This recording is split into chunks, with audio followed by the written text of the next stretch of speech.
ini mengisahkan tentang sekelompok anak muda Norwegia yang membentuk skena bernama Black Circle. Juga berdirinya band Mayhem dengan segala kontroversi di tubuh personil band tersebut. Diadopsi dari buku berjudul Lord of Chaos, film ini juga sangat sadis.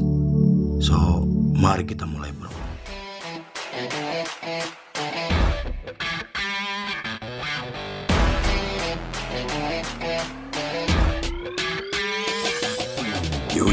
Yo, welcome to my channel, bro.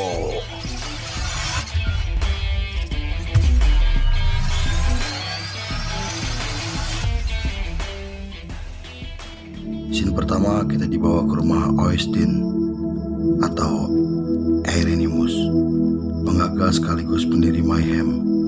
Di sana juga terlihat Necrobatcher dan Mayhem. Mereka adalah personil awal di Mayhem. Di rumah itu mereka rutin berlatih di awal-awal lagu barunya. Di sela-sela yang membosankan, mereka selalu nongkrong, kadang mereka membuat kekacauan. Sampai akhirnya bertemu dengan Metalion. Ia yang akan mendokumentasikan semua kegiatan Mayhem saat tampil. Kembali mereka berlatih. Eirenimus merasa keteteran jika ia bermain gitar sambil mengisi vokal. Akhirnya Eirenimus membuka audisi siapa saja yang mau bergabung dengan band Mayhemnya dengan syarat mengirim demo rekaman suara vokalnya. Posisi Mayhem digantikan oleh Jan Alex sebagai drummer. Hingga suatu hari ia mendapatkan surat dari salah satu kandidat calon vokalisnya. Isi suratnya aneh. Selain berisi demo kaset, calon vokalis itu juga mengirim bangkai tikus yang sudah disalib. Eirenimus tertarik dengan pria misterius ini. Karakter vokalnya cukup untuk memberi warna di bandnya. Pria ini bernama Varian Olin atau Dead. Ia terobsesi pada kematian. Masa kecilnya saat dibully dan dipukuli membuatnya menjadi depresi. Kadang dia benar-benar mati untuk sesaat. Ia juga seorang pembenci kucing. Eirenimus akhirnya menyewa villa untuk markas bandnya. Tempat latihan juga ditempati vokalis barunya yaitu Dead.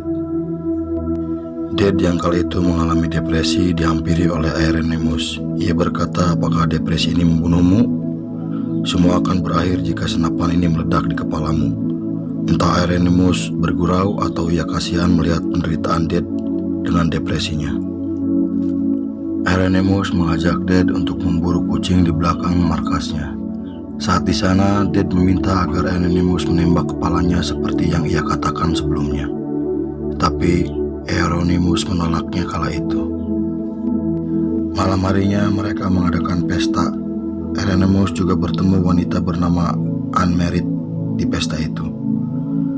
Keesokan paginya Eirenimus melihat Dead yang sedang mengubur pakaiannya. Menurutnya salah satu mendekati diri kepada kematian yaitu dengan cara mengubur pakaiannya. Dan itu menjadi salah satu ritual Dead sebelum tampil bersama band Mayhem. Selain mengubur pakaiannya, dia juga selalu menghirup bangkai. Saat tampil lebih kacau lagi, dia menyayat tangannya di atas panggung. Kayak lo anjing. Setelah tampil mereka bertemu fans fanatiknya yang bernama Christian atau Folk Vikernes. Sedikit profil tentang Folk, ia seorang paganisme atau agama kepercayaan leluhur, yaitu bangsa Viking. Ia memiliki obsesi tinggi yaitu menghapuskan agama-agama di langit Norwegia. Salah satunya dengan cara membakar gereja. Ia juga seorang anggota Simopen atau neonazi. Di tempat lain, Dead yang semakin depresi, ia menyayat kedua tangannya dan merencanakan untuk bunuh diri.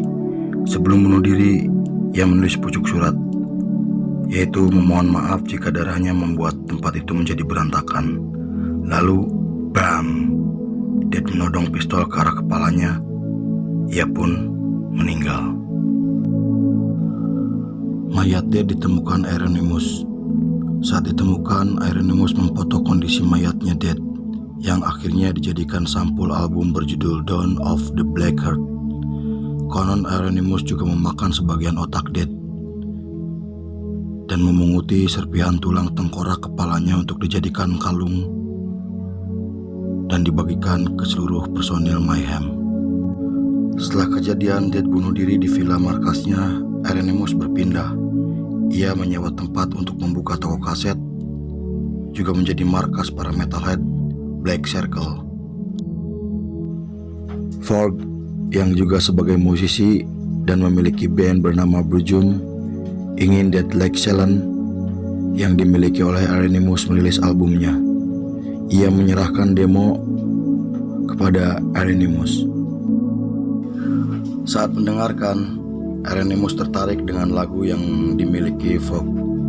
Ia pun berencana merekam ulang lalu dirilis oleh Dead Like Shelon, record label milik Euronymous. Mereka berdua pun pergi ke studio rekaman. Ternyata Brutum hanya berpersonilkan satu orang. Dibantulah Euronymous untuk mengisi gitar kala itu. Saat nangkring, Fogg bertemu Anna Merritt. Itu yang membuat jealous Euronymous. Di toko kaset Helvet, Euronymous kembali bertemu Fogg. Fogg mengajak untuk melanjutkan obsesinya, yaitu membakar gereja. Jelas Euronymous menolak hingga Fogg sendiri pergi untuk membakar gereja pertamanya. Berita itu pun disiarkan televisi. Itu yang membuat kagum Euronymous dengan tindakannya. Fogg diangkat menjadi basis Mayhem. So pasti diberikan kalung serpihan dari tulang tengkorak kepala Dead. Setelah pembakaran gereja pertamanya, Fogg dan Euronymous seperti sedang bersaing.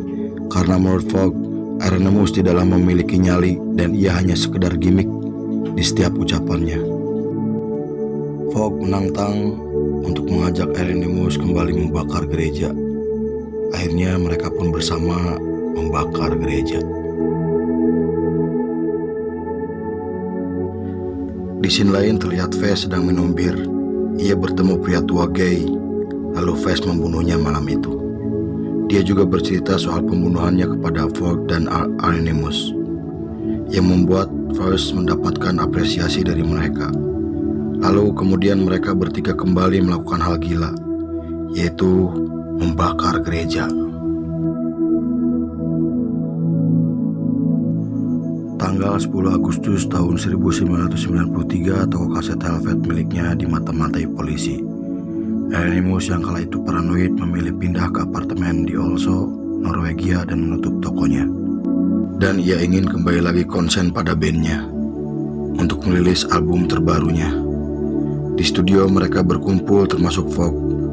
Fogg di sana malah mengajak Euronymous untuk membakar gereja katedral, gereja terbesar di Norwegia, untuk dijadikan album terbarunya. Tapi Euronymous menolak. Menurutnya Fogg sudah berlebihan. Setelah berdebat, mereka pun rekaman dengan vokalis terbarunya. Penolakan Fogg Vikernes oleh Euronymous untuk membakar gereja katedral membuatnya kecewa. Ia ingin membuat sesuatu yang besar.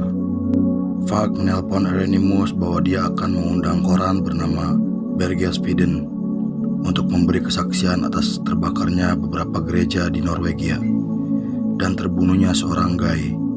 Menurut Fogg, itu akan membuat skena black metal Black Circle-nya akan terkenal di dunia. Malam harinya, Fogg mengundang wartawan dan menceritakan semua yang telah ia dan kawan-kawannya lakukan. Fogg pun akhirnya ditangkap. Di tempat lain, Euronymous dihubungi oleh magazine Inggris bernama Kerrang. Ia bertanya soal skena black metal di Norwegia. Ia juga bertanya mengenai rumor yang beredar soal kalung personil band yang terbuat dari serpihan tulang tengkorak sang vokalis. Majalah Kerrang itu menulis semuanya mengenai Mayhem. Saat Fogg keluar dari penjara, ia menemui Euronymous. Euronymous memberitahukan mengenai dirinya yang ditulis oleh majalah besar. Mendengar itu, Fogg bukan malah senang. Ia bilang yang ia lakukan selama ini bukan ingin menjadi budak terkenal. Dia hanya ingin membuktikan bahwa skena black metal di Norwegia itu berbeda. Lalu Fogg mengembalikan kalungnya dan memutuskan untuk keluar dari Mayhem. Frank juga meminta agar menyelesaikan kontraknya dan membayar semua uang royalti dari Brujum yang dirilisnya. Di rumah Frank, Fez berkata saat Frank di dalam penjara, Irenaeus ingin sekali merencanakan pembunuhan kepada Frank karena menurutnya Franklah semua dari kekacauan ini. Mendengar itu, Frank yang kesal ingin sekali bertemu dengan Irenaeus. Sebelum rumah Irenaeus didatangi Frank, ia meminta Anna untuk memotong rambutnya dan ingin keluar dari semua masalah yang ia hadapi, termasuk menghindar dari Frank. Tak lama Anna pulang, Frank pun datang mengunjungi rumah Irenaeus. Mereka berdua bertengkar hebat. Frank juga bertanya, apakah kamu merencanakan pembunuhanku? Irenaeus membantah perkataan Frank. Lalu Frank menusukkan pisau ke arah tubuh sahabatnya itu sebanyak 24 kali dan Irenaeus pun tewas.